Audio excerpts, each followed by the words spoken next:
Hey everyone, welcome to Thursdays at 3. Can you believe it's already Thursday? It's Thursday, October 15th. I'm your host, Jason Crespin. Man, it's been a crazy week, but we are busy at ALT. So glad everyone is watching. Be sure to let us know if you're watching. There's Braden, our loyal viewer. Hello, Braden. Glad you're watching. Let us know if you're watching, comment, all that good stuff. We have a busy show today to talk about a great upcoming piece of theater at ALT.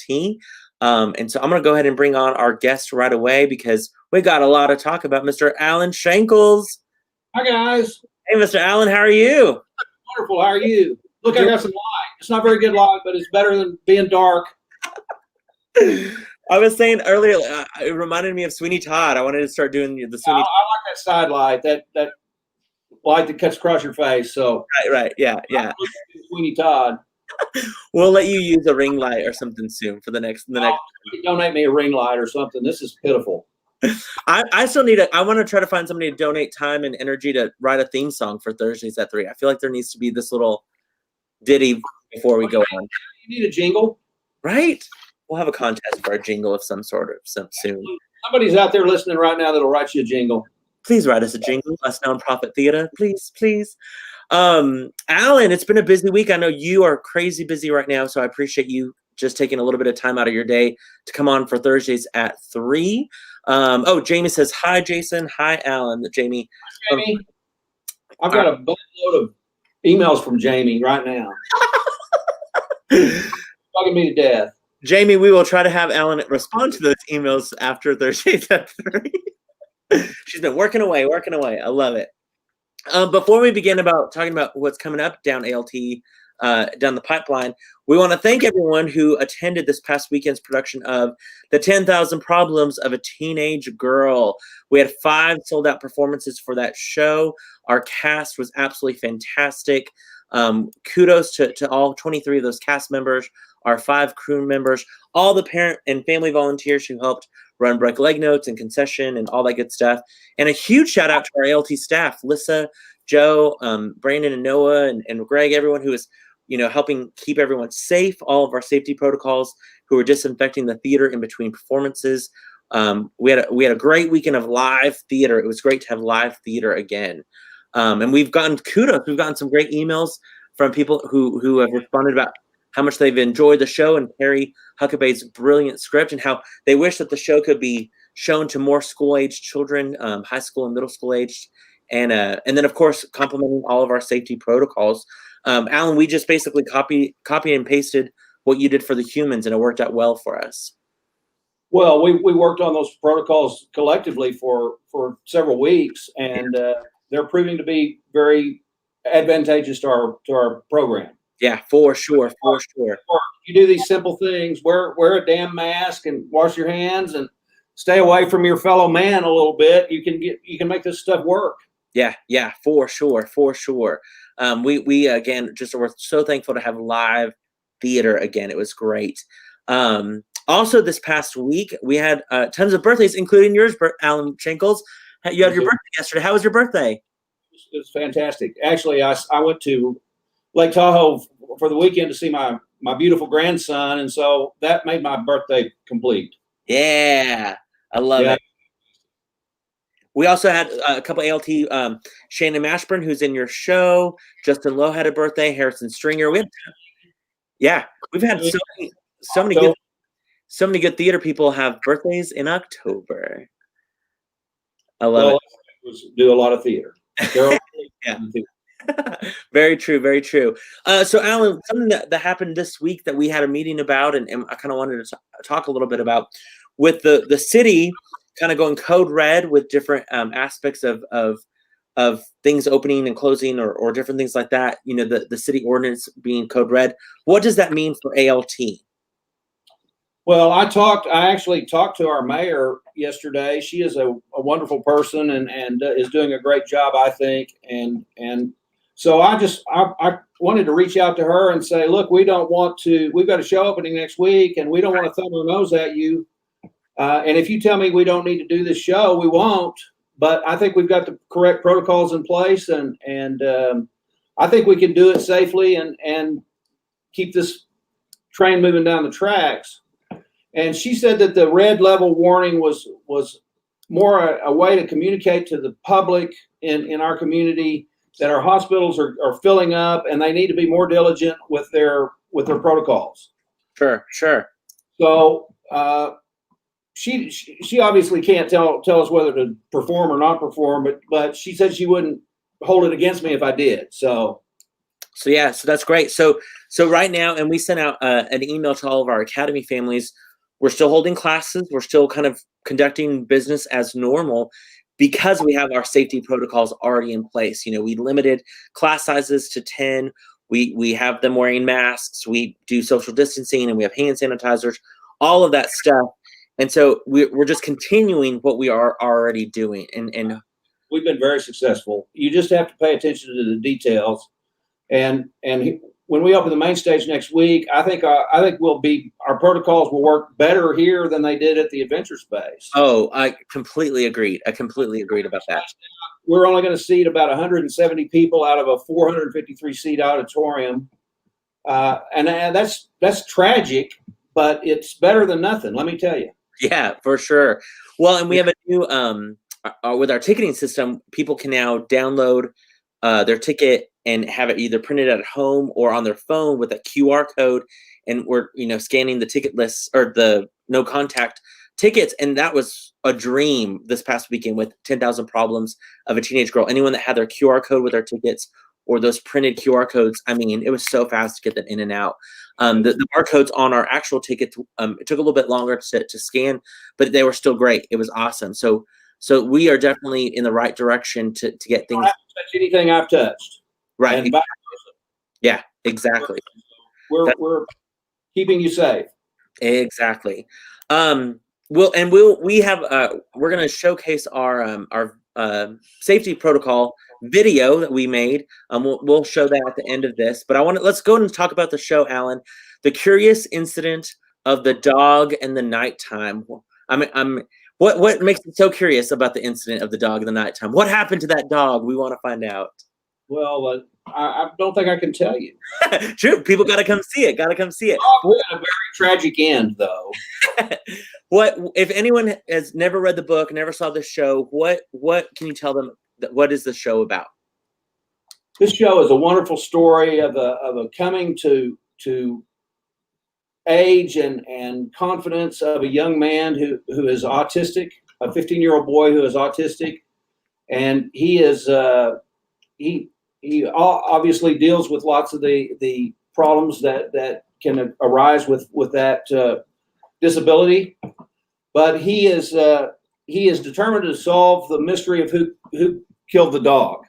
I guess I told you. Well, dog. But so he sets out to solve this mystery, and along the way, he finds out another couple of things that need to be solved. For instance, where might his mother be? His mother, he was told, was dead, but may not be. Okay. And so throughout the course of the play, he's dealing with his own disability and problems, but he makes his way to London and finds his mother and finds out who killed the dog, and he is it transforms his whole persona. And it's beautiful, touching, funny, dramatic performance. I'm telling you, it's one of the finest. It was best play in New York on Broadway in 2015, I believe. Yeah, it won. In fact, it tied the record for the most Olivier Awards won by a play. Recently, Harry Potter surpassed it, the Cursed Child play. But it was a huge hit over in London, I think at the Royal National Theatre before it. Yeah, and then you're right, 2015 it won best. And in fact, Alex, oh gosh, now I'm gonna forget his name. The actor who played the lead role. Oh, I just had it earlier. Now I can't remember it. Alex Sharp, who he was up against insane amount of competition, like Bradley Cooper for The Elephant Man, tons of people like that, and he ended up winning the Tony for this performance. I happen to have been met him the next year at the Tonys, and that's him right there who won Tony for playing the Christopher role. Who's playing our Christopher, Alan? Mr. Trey Butcher. Trey has been in our academy program since he was just a small little tyke. Yeah. And he has developed and grown to a place where he is nailing this role. He's going to be spectacular. If he could win the Tony, he would.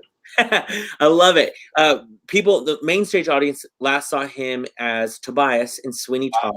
God, yes. Of course, he was in our Academy productions, in Frozen, and has been in tons of stuff for us. And so I'm excited to see his performance. Tell us more people. Who else is in this cast, Alan? Well, we have Shannon Mashburn, who has been around for forever, and this is a fabulous role for her. She's going to do a great job. I'm very, very excited for her. And her role is the psychiatrist. Is that correct? The teacher. Oh, the teacher. That's right. His teacher. That's right. And she cares for him a lot and counsels him some and is as elated with his success as he is and as our audiences will be. Mm-hmm. Zeke Lewis is playing the dad, and Zeke was in most recently Sherlock Holmes Baskerville play. Yep. He played the dentist in Little Shop of Horrors. Yeah, he did. So he's a very accomplished actor and doing a great job. And then we have a newcomer named Emmy Estes who is playing the mother, and she is going to be fantastic. She's got all the skills and is perfect for the character in my opinion. And we have an ensemble of 6 people who play all kinds of various roles. He encounters tons of people along his way to London, and those we've got several veterans, including Don Shipman, Michael Newman, Brandon Graves, Aaron Murphy. Unfortunately, newcomer Macy Blaine Dawson. In fact, she plays voice number 5. She says, "I've heard is really great." That comment. Yeah, if she could only figure out where she's supposed to be from moment to moment, it would help. Ooh, called out. But then there's a new person. Can you tell us about the story about the new ensemble member that's in the show? Yeah, that's who I've left out. In fact, Jennifer Wilkerson, who is a principal at one of the schools here in AISD, told me at auditions that she does every New Year. She makes a resolution to do. In 2018, she did 18 new things, and in 19 she did 19 new things, and in 20, obviously, you get the picture. And so one of her 20 things was to audition for a show. And lo and behold, she got cast, which was presented a brand new set of problems for her that she wasn't expecting. So I said, but at least you're doing another thing you've never done. It's got to be 20 things she's never done. Sure. And so she's auditioned for a play, and now she's in a play. That's awesome. She's in really deep right now, but she's gonna be okay. She's gonna be great. I love it. Macy says Jennifer's the bee's knees and is doing awesome. She knows where she's supposed to be, unlike me, and I have my degree in theater. Well, we might have to write it on Macy's hands or something where she's supposed to be. I don't know. Well, you remember Jenny Morgan's trick is to write it on the proscenium backstage. Yeah. So if there's any handwriting on the wall, we'll know it. Macy got the Jenny Morgan special of acting. It looks like somebody's coming in the wrong door. It's probably Macy. Oh, poor Macy. I can't wait to watch the show now. And if anything goes wrong, Macy, we know who it was. You thinking about how many people you have in this cast, Alan, you have so many theater directors or theater teachers, past or present, that are like Shannon and Zeke and Macy and Michael Newman. It's a lot of teachers and Jennifer, who's a principal. Yeah, that's a lot of people. Wow. And now, how are you guys rehearsing, making sure, like, keeping everyone safe, if you will? You know what I mean? Well, we're obviously not doing as great a job as we could with social distancing, because that's very difficult, particularly in the set we've got built. Sure. But we wear a mask from the minute we walk in the door until the minute we walk out the door every night. We all wear masks. I wear masks. Even though I'm probably 10 or 20 feet away from most of them all the time. Yeah.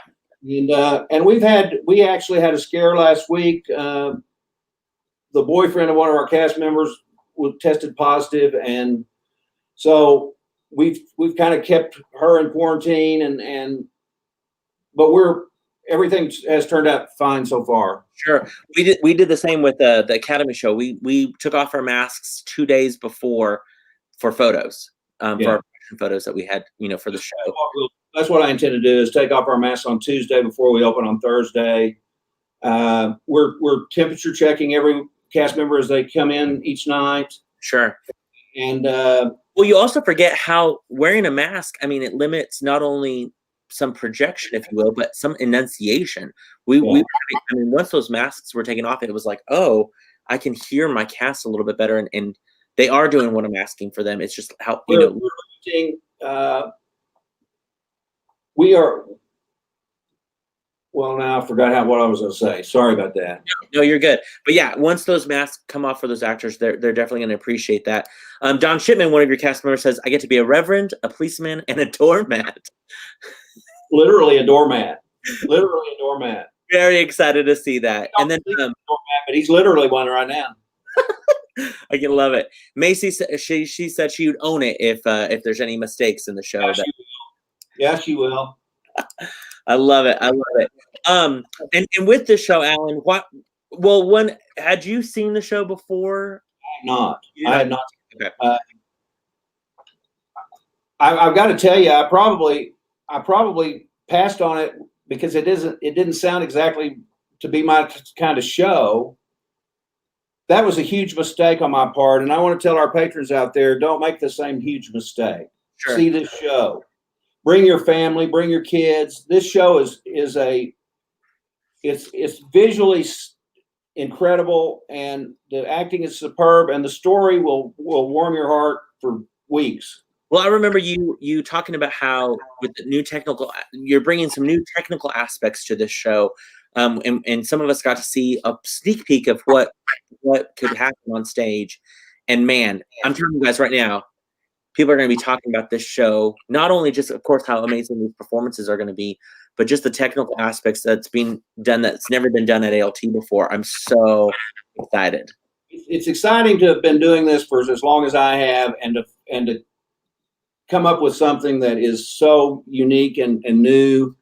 It proves that I'm not too old for this game still. Not at all.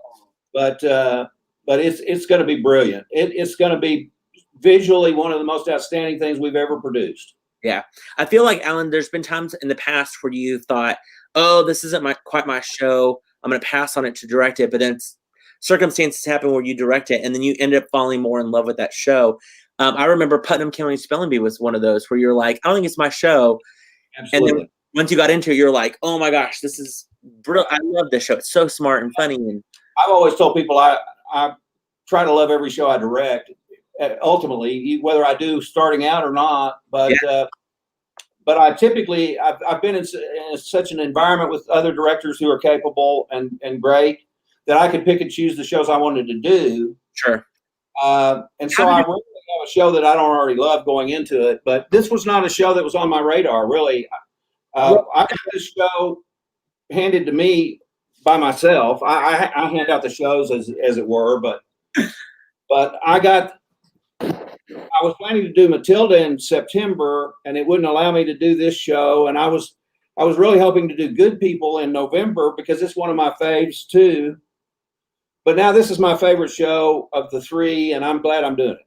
Yeah, for sure. And I love how that just kind of happened where it fell in your lap now, and with Brandon Dawson taking Good People and you still being able to do Matilda, it definitely worked out how and it's exciting that it worked out so well, for sure.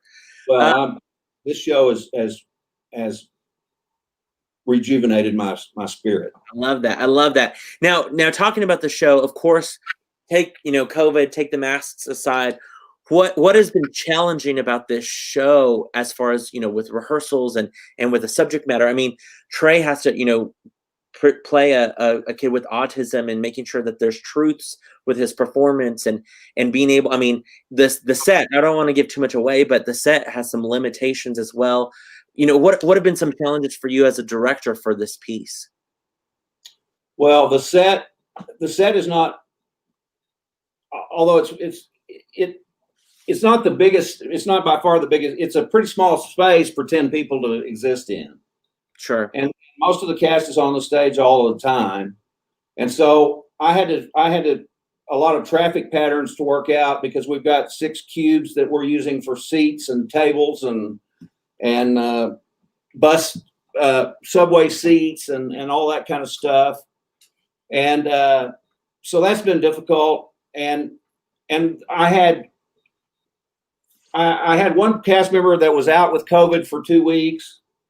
And so I had to rehearse without her for 2 weeks. And then I had another individual that had contacted with someone with COVID. And so he had to go away for 2 weeks. And Sure.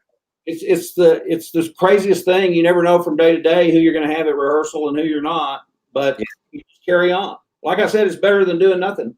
No, for sure, for sure. And I love Kim Claret says, so excited to see live theater again. Me too, Kim. It's been, like I said, with this past weekend of shows that we had, it was fantastic. Hearing an audience clap or laugh, I forgot how much I missed that, and we'll never take that for granted for sure again. Well, and even if you don't hear them, you can feel them. Yeah, just the energy, the excitement in the space, and that's sorely missing when they're not there. Yeah, we are definitely storytellers, and we have to tell a story to somebody. It can't just be empty seats, or else it didn't happen. The computer just doesn't. I mean, it's better than nothing. Like I've said 10 times already today, but it doesn't compare. Sure. David Walsh says, hello, David Walsh. You're about to get to work for me. He's ready to go. Matilda's right. Some of the pieces, in fact, are in the garage, I believe, in the shop area. They're on the stage too. Oh yeah, they are. They're hidden back there. Matilda's set in progress since last April. Oh, Matilda. It's just mind blowing how crazy this world is right now. Well, and over here at the Adventure Space, our tech team is already setting up, refiguring the Adventure Space. Good people are going to be in the round, so they're working on that. And so, yeah, we're all been busy working away at theater this past week for sure. So who should come see this, Alan? Who should come see The Curious Incident of the Dog in the Nighttime? Anybody that's got a soul. Oh. I love it. So all you soulless people, stay home. Yeah, if you don't enjoy this show, you got no soul. You got no soul at all, and I got no use for you. Yeah, I love it. This show, we've given it a PG-12 rating because there are some intense. There's no language. There's no language at all. The story of success and rising above your problems and your obstacles to achieve success is a strong theme of the show. That's a theme that every young person in our world should hear every day. For sure. And so I think you should bring your family, your kids. I think a kid younger than 12 could see it, but because of the intensity of some of the scenes, Trey really has to portray. Autistic people typically don't like to be touched. Sure.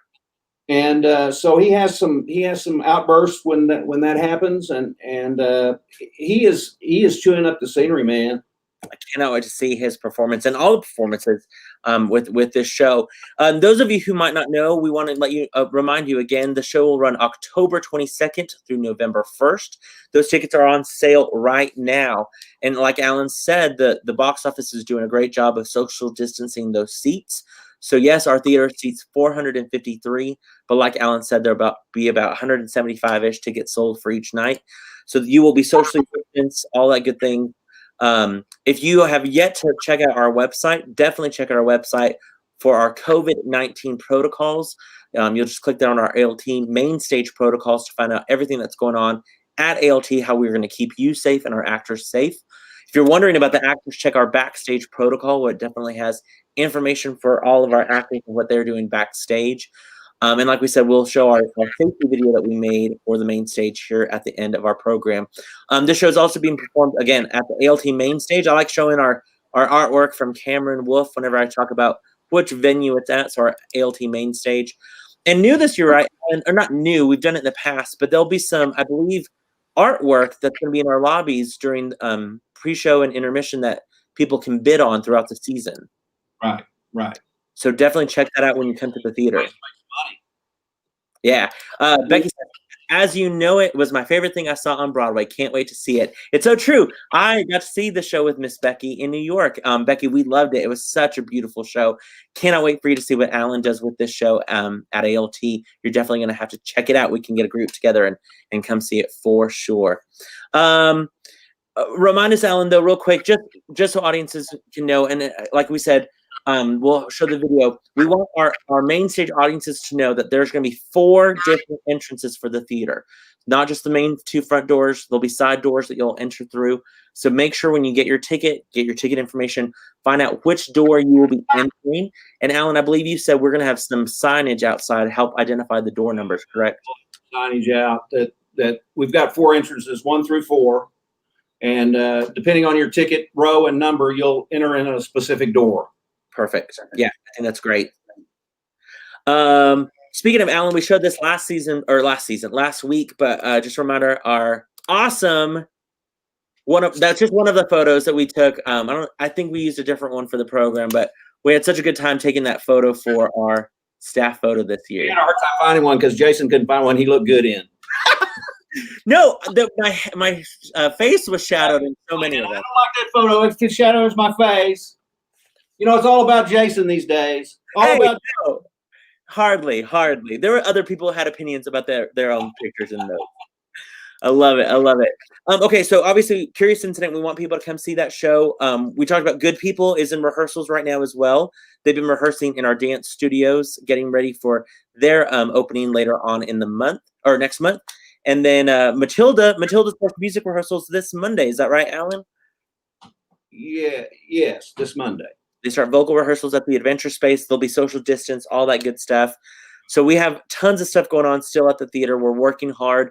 Those of you in the Academy, we will have the audition packet for It's a Wonderful Life up by tomorrow. We're doing something a little bit different with it to make sure to stay safe with those auditions. So definitely check out that packet. It's going to have a ton of information. Allen, I cannot wait to see The Curious Incident of the Dog in the Nighttime. It's one of my favorite plays. I didn't get to read the book, but I know that the book is some people's favorite book out there that I think Amarillo audiences are not only going to love this show, but love all of the technical elements that you have added to it. Anything else you want to mention about the show before we play the safety video? No, I think I just count on all my friends and patrons to come see it. Yeah, that's right. Next week, hopefully we'll have Trey Butcher on Thursdays at 3. I need to check with his schedule and make sure it all works out.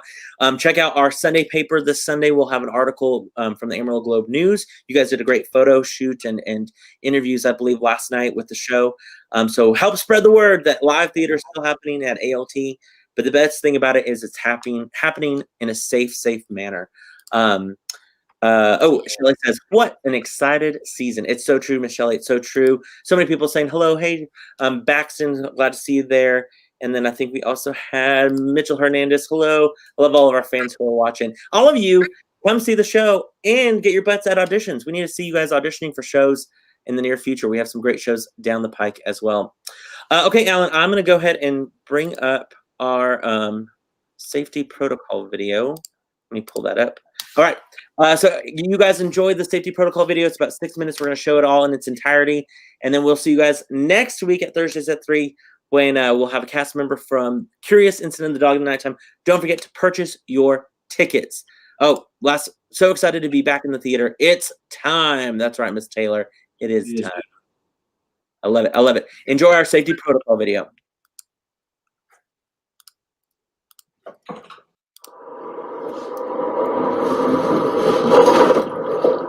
Hi, I'm Allen Shankles, Managing Artistic Director of Amarillo Little Theater. And on behalf of the staff, volunteers, and Board of Directors of ALT, it's my pleasure to welcome you to our first opening performance of the season. In preparation of us welcoming guests into our facility again, we have established a list of safety protocols that must be strictly adhered to. Here to help me discuss all of these items with you is our Academy Director, Mr. Jason Crespin. Hey, Allen, how are you today? I'm great. How are you, Jason? Good. I'm excited about explaining all of our safety protocol to our patrons. We're going to have a great time explaining all of the great new protocol for our audiences. Yes, we are. Yes. First off, we want to make sure that everyone knows that face coverings and masks are absolutely important. And as you can see, Allen, I'm going to mask up right now. Our ALT warriors Mask. Anyone entering our facility, we ask that they wear a face mask. We think that masks are going to help us with this, so we want to make sure that everyone is aware. The moment they enter our buildings, the moment they leave, they got a mask up. And you can buy your ALT Warrior mask here at ALT. Absolutely. Yes. I'm masked up. Now what do we do? We want to let you know that there'll be 4 different entrances now to enter the ALT main stage. Okay, Alan, this is entrance number 1. This is the entrance that faces our north side parking lot that enters our Turk lobby. Basically, our patrons that are going to want to enter through entrance number 1 are ticket holders that have A through G, rows A through G, 16 through 31 seats. Here we are at the main front doors of the ALT main stage. Now, these are the normal doors that we all normally come through, but now they are entrances 2 and 3. The door here on the left will be entrance number 2, perfect for ticket holders that have tickets rows H through O, 16 through 31.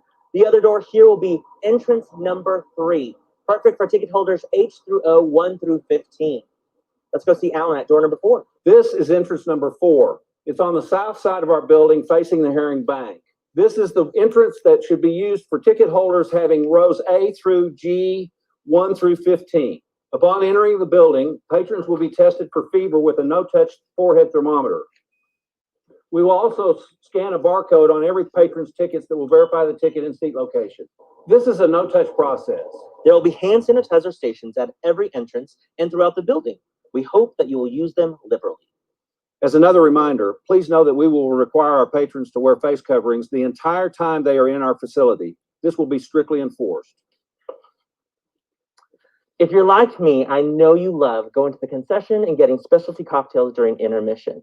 We want you to know that all of our concession stand items will now be individually wrapped and soda served out of a can. Also new this year is you can order your concessions through ALT's Venmo. That's right, ALT now has a Venmo account. Pull up your Venmo, look for Amarillo Little-Theater, type in your order and send in the cash, and your order will be ready for intermission. All of ALT's restrooms will be professionally cleaned prior to every performance. Now, we know typically there might be a long line for the ladies' restroom. However, with ALT's seating being lowered to half or less capacity, we don't anticipate it being much of a problem. We do, though, ask all patrons to practice social distancing while in line for both concession and for restrooms. Now, when leaving the theater, we ask that everyone's going to leave the same door that they entered from. Sadly, our cast will not be able to meet and greet with you at this time after the show, but trust me, they are going to love your support here at ALT.